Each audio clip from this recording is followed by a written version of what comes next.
Para continuar hablando acerca de la reproducción sexual en las plantas con flores, veremos en esta unidad 3 el tema de la polinización. Hablaremos del transporte del polen, de los atractores y recompensas florales, así como del crecimiento del tubo polínico, para posteriormente hablar de las interacciones que se dan entre el tubo polínico y el esporofito femenino para que se pueda lograr la doble fertilización y formar un nuevo esporofito. La polinización ocupa solo una pequeña parte dentro del ciclo de vida de las angiospermas.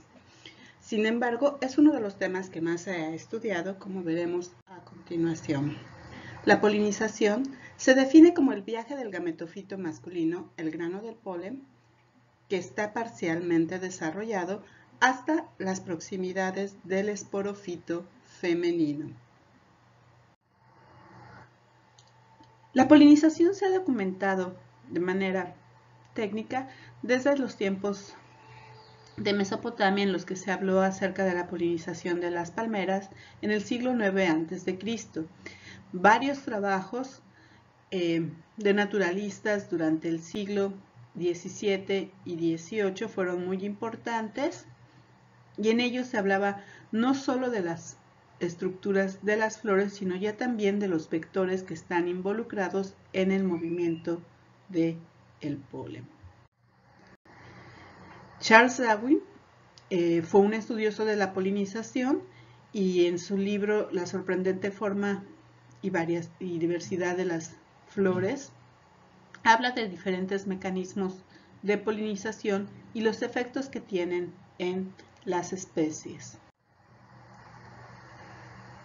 Es importante recordar que la polinización ocurre porque las plantas no se pueden mover, por lo tanto necesitan vectores que movilicen a los gametofitos masculinos, los granos de polen, hasta el esporofito femenino para que ocurra posteriormente la fecundación. En general, hablamos de dos tipos de polinización: la abiótica, en la cual los vectores como el viento o el agua pueden movilizar a los granos de polen, y la polinización biótica. Cuando hablamos de polinización biótica, tenemos que considerar que el servicio de polinización que reciben las plantas involucra también una parte en la cual ellos puedan atraer a los animales y que les recompensen por el servicio que obtienen. Dependiendo del tipo de vector, podemos encontrar o hablar de polinizaciones que son anemofílicas, cuando son polinizadas por viento; hidrofílicas, cuando son polinizadas por agua; entomofilia, cuando son polinizadas por insectos; ornitofilia, cuando son polinizadas por pájaros o murciélagos. Tendríamos la quireptoprofilia. La anemofilia se considera un carácter adquirido de forma secundaria, es decir, asumimos que las angiospermas, las primeras angiospermas, eran polinizadas por animales, y después, tras modificaciones estructurales, pudieron producir más granos de polen, y estos fueron acarreados por el viento. Para las plantas que son polinizadas por vientos, es muy común que no produzcan néctar ni perfumes. Las flores de estas plantas anemofílicas tienen un perianto pequeño o ausente, es decir, no presentan cáris o corola. Los estambres suelen estar expuestos para una mejor liberación del polen en el caso de los órganos masculinos, y producen polen que tiene gran abundancia y que tiene una viabilidad prolongada, es decir, el polen permanece viable durante varios días o varias horas.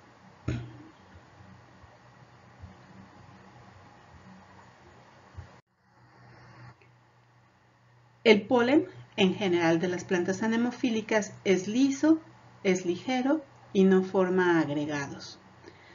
En el caso de las plantas también anemofílicas, los estigmas son ramificados para una mejor captación del polen. Quiere decir que los pistilos pueden tener varios lóbulos estigmáticos y una de las asociaciones que se ha dado con la expresión sexual de las plantas es que para plantas anemofílicas muchas de ellas son dioicas o son monoicas y tienen una separación de flores masculinas y femeninas que florecen o deben florecer casi de manera sincrónica para maximizar la posibilidad de que el polen alcance los estigmas. La hidrofilia es el segundo mecanismo de polinización abiótico. Al igual que la polinización anemófila o por viento, tiene un comportamiento errático o al azar. Ocurre en muy pocas familias de angiospermas y en muy pocas especies inclusive. Estas generalmente viven en medios acuáticos, aunque es posible encontrar algunas especies que son polinizadas por agua, que viven fuera del medio acuático, y dependen también pues del movimiento que haya de las gotas de agua que arrastran los granos de polen hacia el estigma. En cambio, en el medio acuático no hay intervención del viento o de medios aéreos como las superficies de las plantas, sino que todo el movimiento del polen ocurre a través del agua. La gran mayoría de las angiospermas creemos que son polinizadas por animales, es decir, tienen la mediación de un animal para mover el gametofito masculino hasta el esporofito femenino, y a este se le conoce como zoofilia. Es un proceso complejo porque el polinizador debe de ser dirigido desde las estructuras masculinas, las anteras, y debe sentirse atraído a la planta de alguna forma para lograr remover el polen. Y deben además recibir recompensas para que el polinizador sea inducido a visitar otra flor y depositar el grano de polen sobre las estructuras femeninas, en este caso los estigmas.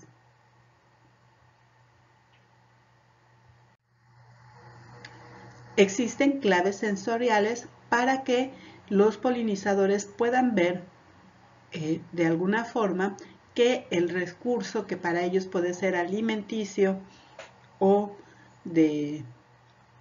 fisiológico o permitirles obtener algunas sustancias que necesitan para construir, por ejemplo, sus nidos, está disponible. La primera estrategia que tienen las plantas para mostrar que el recurso está disponible es tener una floración masiva. Y desde este punto de vista, una planta puede presentar muchas flores o tener esas flores agregadas en inflorescencias, de manera que los polinizadores se sientan atraídos hacia la especie. Se sabe, por ejemplo, que a mayor número de flores se van a tener un número mayor de visitas de polinizadores. Sin embargo, no todas las especies que visiten a las flores van a ser polinizadores. Por lo tanto, las plantas van a estar produciendo alimentos tanto para visitantes que no van a lograr realizar una polinización eficiente, como para aquellos polinizadores que sí lo podrían hacer. Es decir, este proceso involucra un costo energético alto, y esto ha ocasionado que muchas especies tengan lo que se conoce como limitación de la polinización, es decir, producen más flores y más granos de polen de aquellos que pueden convertirse en semillas y frutos. También existe lo que conocemos como una limitación por la calidad del polen. Los polinizadores pueden transportar cantidades no suficientes de granos de polen o llevar polen, por ejemplo, de algunas otras especies, limitando así el número de granos de polen que eficientemente fecundarían una planta cuando se realizan visitas interespecíficas. Otro costo que tiene la polinización es que en algunas plantas en las cuales se previene la autofecundación,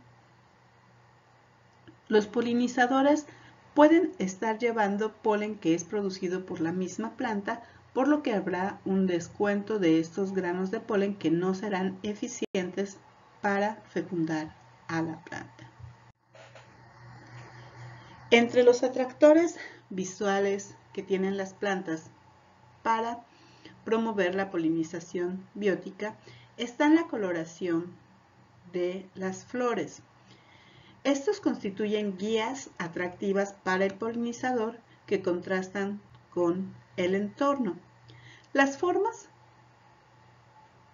florales también juegan un papel importante, ya que las plantas pueden distinguir diferentes patrones de las formas de las flores e intuir que ahí están las recompensas que están buscando.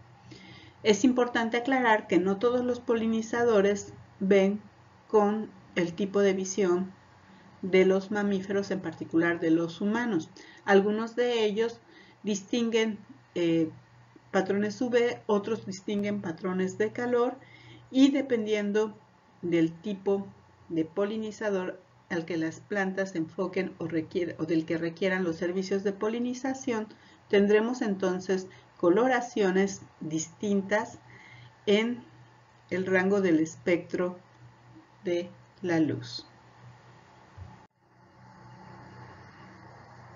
Otro mecanismo de atracción para los polinizadores son las guías olfatorias, y estas son fragancias que indican la presencia de néctar o de polen.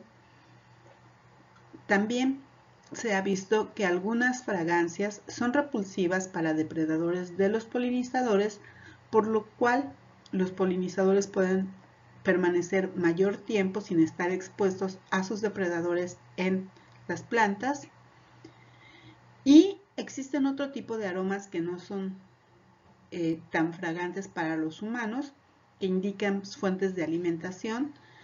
Pueden ser afrutados, de frutas en periodos de decomposición, o de carne fétida, para atraer a ciertos insectos que en general son carroñeros, pero que pueden funcionar como polinizadores. Se ha visto que también algunas de las guías olfatorias simulan feromonas que producen los insectos, y estos son engañados para visitar a las plantas creyendo poder encontrar a una hembra de su especie.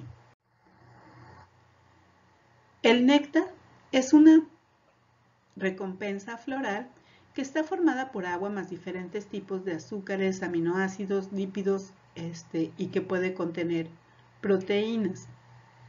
Es tanto un atractor de los polinizadores al emitir ciertas fragancias, y es una de las principales recompensas porque todos los nutrientes promueven la alimentación de los polinizadores. El néctar puede ser secretado dentro de la flor y por lo tanto facilitar la polinización, pero también puede producirse fuera de las flores, lo que conocemos como nectarios extraflorales, y estos tienen una funcionalidad de alimentar a ciertos insectos que pueden evitar que los depredadores de los polinizadores lleguen. Cuando los nectarios se forman en la flor, los encontramos en la parte del disco de la flor, generalmente junto a las bases de los filamentos, y están formados por pequeños orificios por donde se secreta las gotas de néctar. El néctar se puede producir en diferentes cantidades, es decir, podemos tener plantas que producen muy poco néctar hasta aquellas que producen cantidades grandes de néctar. Generalmente estas cantidades se encuentran entre los microlitros y los mililitros, por lo que para su cuantificación se requieren de herramientas como los microcapilares o microjeringas que puedan ayudarnos a medir las cantidades de néctar que se producen. La concentración de los sólidos solubles, en general de las azúcares, también puede ser variable y puede ser variable inclusive al nivel de una misma flor.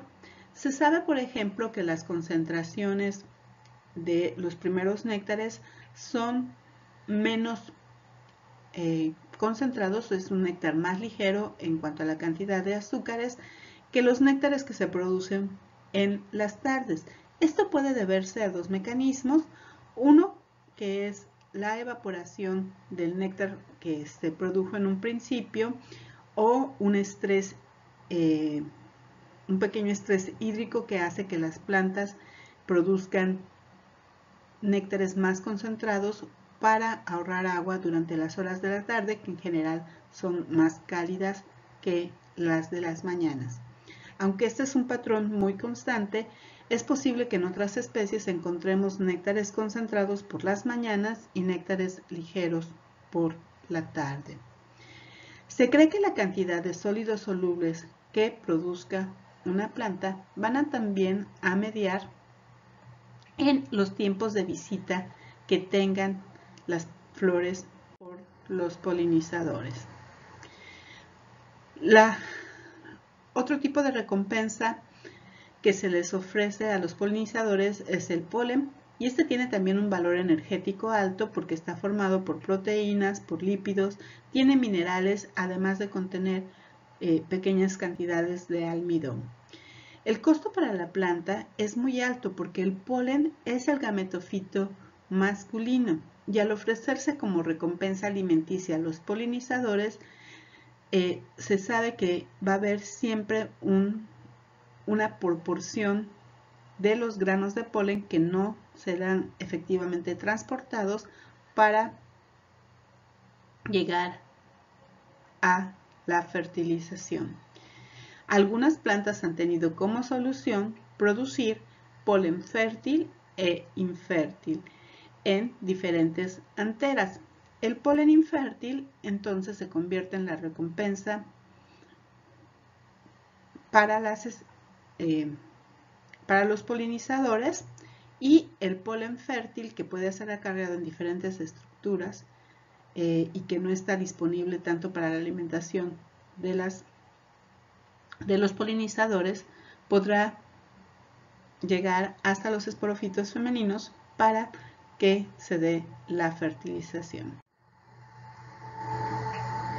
Otras de las recompensas florales que se dan para que la polinización por animales se logre son la producción de aceites, ceras, esencias o toxinas que los polinizadores consumen y les pueden servir para su apareamiento, para ayudar a la oviposición o volverse tóxicos para sus depredadores.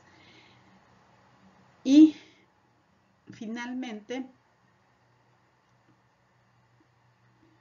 tenemos que algunas plantas ofrecen falsas recompensas a sus polinizadores.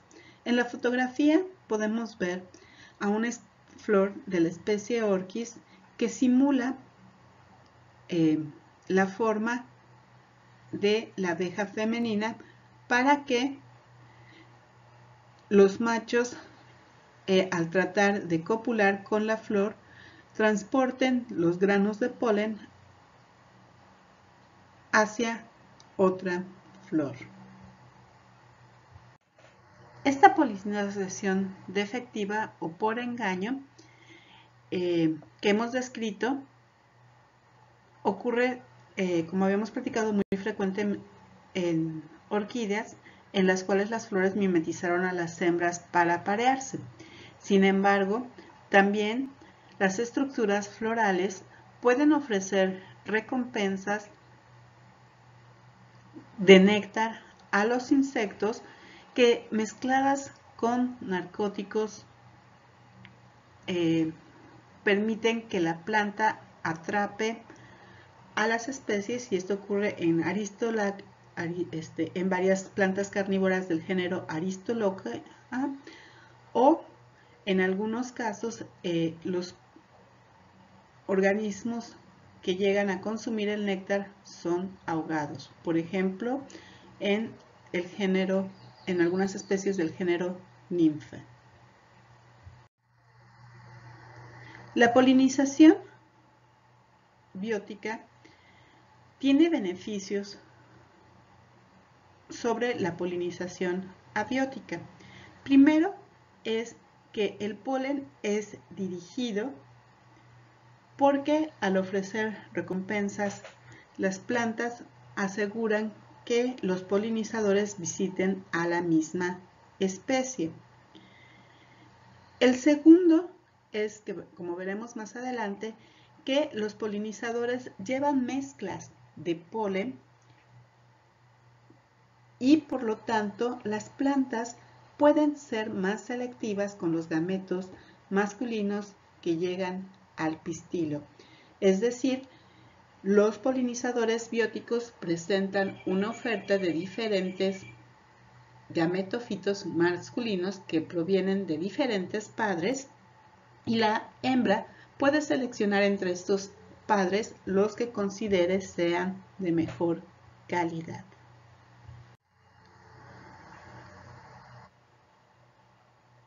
Como vimos, la producción de recompensas tiene un costo energético para las plantas, pero conlleva también a tener un menor desperdicio de la producción de polen, a diferencia, por ejemplo, de las plantas polinizadas por viento o por agua, en el que los movimientos son erráticos. También asegura que hay un menor tiempo de manipulación. Los polinizadores generalmente consumen el polen y lo transportan en menos tiempo del que se esperaría que tenga una planta que es polinizada por viento desde que llegue desde el punto de emisión hasta el punto de reproducción. La producción de recompensas también asegura o incrementa la fidelidad y constancia de un cierto grupo de organismos que se van a convertir en su gremio de polinizadores, dependiendo de los tipos de polen que se produzcan, de las recompensas de néctar que se den. Tendremos entonces diferentes grupos de insectos o de vertebrados que estén realizando de manera preferencial la polinización. Todos los diferentes mecanismos que tienen las plantas, las diferentes combinaciones de recompensas y de atractores para atraer a los polinizadores, que revisamos también en la introducción de este curso, conllevan a que los granos de polen lleguen al estigma, donde van a ocurrir una serie de eventos que conforman el cortejo, es decir, unas interacciones entre el polen y pistilo que están mediadas por comunicación química y que van a permitir en un tercer tiempo la doble fertilización para que se desarrolle un nuevo esporofito.